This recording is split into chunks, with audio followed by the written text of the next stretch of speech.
an application deadline, oh my god, it's so frustrating. And if you watch this video till the very end, you are going to learn how to avoid that heartbreaking, frustrating calamity. It's a total calamity to put a very good application together and not be able to submit it. That's happened to me before, and I don't want you to go through that. But if you don't watch this video, you would never learn.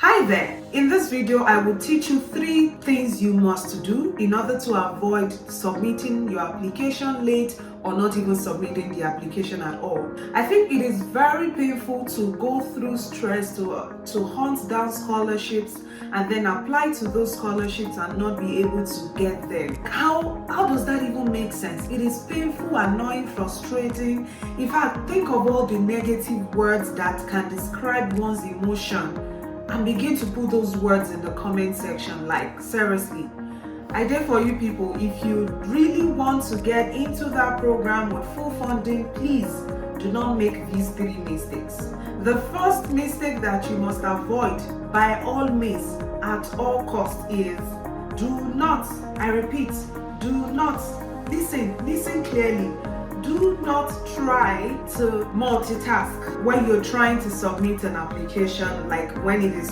close to deadline. You may end up getting overwhelmed, and the last thing you need is to be so stressed that you're not able to turn in that very important application. So avoid stress and over things that will overwhelm you, and only focus on what is really urgent at that time. Let's say you have 4 papers to work on, including submitting an application for that program. The question is, if that application is due in 7 days and those other papers are due like in 7 days or like maybe a month after, you want to space things out. And I don't think you should wait until things get all muddled up before you begin to prioritize. This is something that I talked about in my book, Fully Funded. If you're going to get fully funded, this is one mistake among many mistakes that I addressed in my book that you must avoid, especially before you even begin to apply.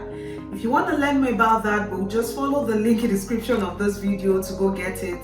When you get to the website, you read more about the book and it takes you to Amazon where you can get the book, right? Let's move on. The second thing you want to avoid at all costs, by all means, is to avoid making the mistake of not having template for everything. Have templates that you can send to your professors that they can read. If you do not send templates in advance, then there is a problem. So make sure that you have readable templates that you can work with. Those templates are going to help you save time. Those templates are going to help those professors make their decision and actually wrap their head around writing you something compelling. Do you understand? So try to do this. Please, I beg you, make sure you provide them the template that they need so that you do not struggle when you're applying at the end of the day. Do you understand? A template is very important so that your professor or professors do not struggle. One thing that I did is when I was applying for a scholarship and I knew I needed recommendations from different people, I created a template for my professor at the university.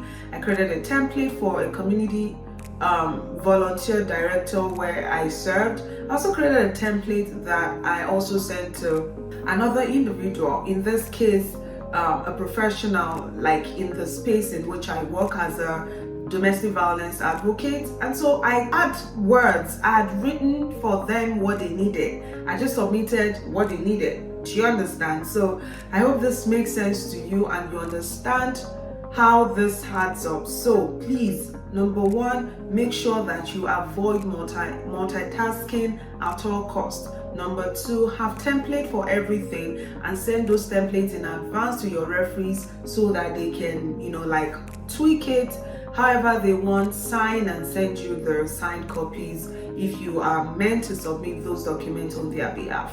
Alright, so the other thing you want to do, or the third thing you want to focus on, is you want to make sure that you read every instruction. Read, oh my brother, my sister, my friend, read every instruction on the university website. Read thoroughly. read the information thoroughly so you do not make the mistake of just assuming that the terms and conditions of that scholarship is applicable to other funding opportunities. Oh no, you don't want to make that mistake, okay? So please, I beg of you, read all the instructions so you do not shoot yourself in the leg, right? So the other thing I'm going to say real quick is, if you're stuck and you need help, you need support, enroll into the one of the Idea for You programs. One way to work with me is, or to steal my brain, is buy my book, Fully Funded: The Secret to Studying, Working and Living Permanently Abroad. Also, you can enroll into our monthly coaching, which is the $10 membership program, the Personal Development Club. Also, you can also get into the other program, which is the one-on-one program, where you would review all your application documents. It's just a 1-month package and it is $1,000. So these are the different ways in which you can work with us. And let's say you're not even sure what to do next with your life and you're stuck and you don't know how to just get ahead with your goals. The Clarity of Vision workshop is also available on Seller, and you can buy that program for just $8.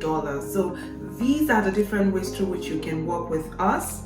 And let's say you found this video very useful. You know what you should do as a good member of the Idea for You community? Please share this video.